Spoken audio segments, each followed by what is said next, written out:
left. Fade in, exterior garden, day. A warm spring afternoon, we pan over a somber group of people dressed for a funeral. We follow a woman through the crowd. All eyes seem to be glued on her every move. She starts to escape the many eyes and walks towards the home next to the garden that occupies the funeral. Exterior, porch, day. She pauses at the deck that overlooks the stream in the back, wishing the water could wash away the agony of this day and the ones to follow. Slowly sipping on a drink, she lets out a deep breath. A man appears behind the woman and places a coat on her shoulders. How did you manage to escape? What are you doing here? The woman easily falls into his familiar arms as they embrace. Told you I'd be around somewhere. But I wasn't expecting today. Do you want me to leave? I can go. He starts to pull away, leaning further into the joke. No, don't you dare. She places her hand on his cheek, locking eyes in a knowing way. Hi. Hi. They stay there for a moment, just being with each other. The woman breaks the moment. Have you seen your sister yet? The man sighs and pulls out of their embrace. No, I just don't think I'm ready for that yet. Just want to be here, with you, for just a bit longer. I don't mind the company. They turn to both face the creek in the back of the house. Guess what I found in one of your boxes? What? That receipt with the picture I drew on it from the night we met. Oh, the picture you tried to draw. My art is just too sophisticated for your untrained eye. You drew me with no hands and clown feet. It's as lifelike as I could get it. They share a laugh at the happy memory.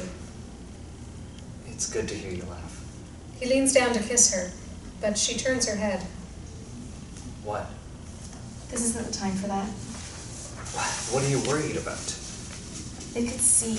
The man leans in once again. Impossible. They kiss, but the woman pulls away. I'm sorry. The woman takes a few steps away from him, needing space to think clearly. It just makes things more confusing. They stand apart in awkward silence. The turnout is better than I thought. Well, some people are a little more sentimental than you. Now, that's just not true. There's a pause. They smile at each other. Well, if you're here, don't you want to go listen in on everyone's sad story about dearly departed? No, you're far more interesting to watch than they are to listen to. Because I could really use another pair of eyes stalking me tonight. They're just waiting for you to break. What's everyone been asking? It's like they're digging for any hidden secrets they could possibly squeeze out of me. They make me go over everything again and again, and to act like it's not hammering me in further into the ground every time, it's just numbing. They just want the inside story. Probably think you're hiding what actually happened. I mean, I don't even know why you invited all these people. These are your friends, your family. And I'm sure they all care so Are much. you kidding? Not in the slightest. I'm sorry that you don't like who showed up to grieve and pay their respects, but you weren't really here to consult on how you'd like all of this to go. Oh my god. Pay their respects? You think all these people here are here to grieve? Are you really that blind? You just said that these friends have been pumping you for any gory details they could have possibly get their hands on. Asking questions is how you get answers. It's how you move on. They just want to put the pieces together. God, this isn't some fucking murder mystery party. They're not here to solve some eluding crime. The woman starts to laugh, as if all social construct has left her. Why are you laughing? How is any of this funny? You know, that's not a bad idea. Then maybe someone could get some answers. We'll make it all a game, just the way you like things. The one with the best conspiracy theory wins. Come on. No. If you don't like this bunch, I'll go audition a few more. Real honest people who can cry on cue when the truth is revealed. Would you just stop? Sensing he has hit his limit, she does not press him further. Okay.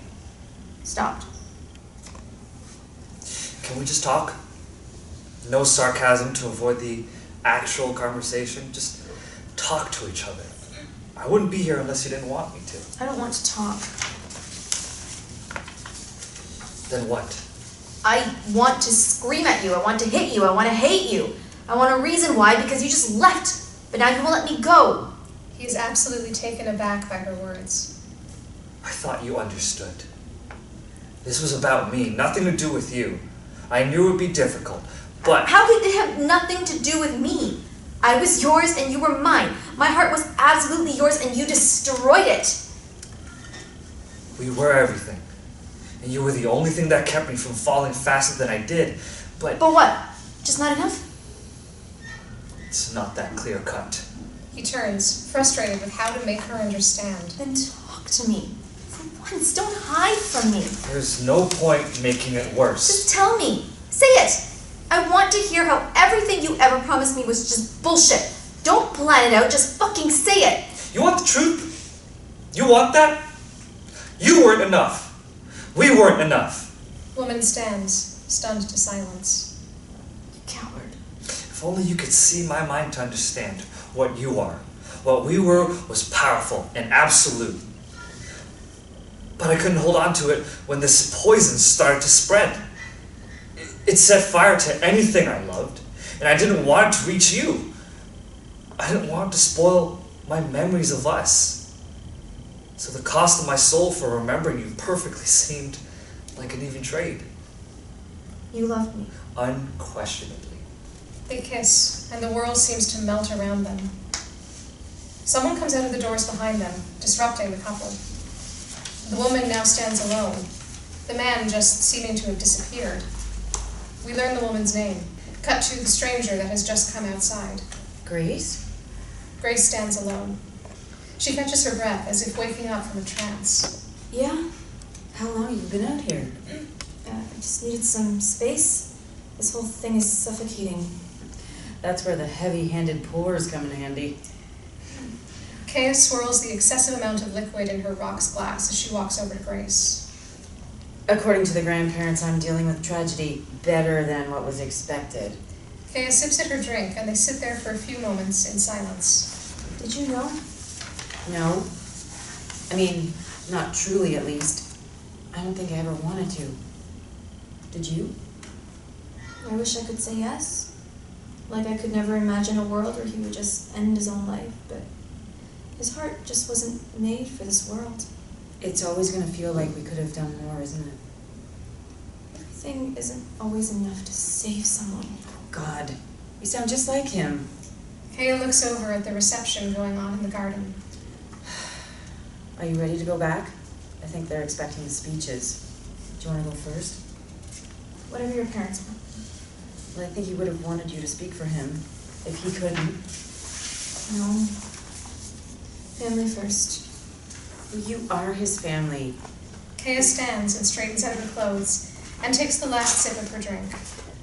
He just had to learn to love me. He chose to love you.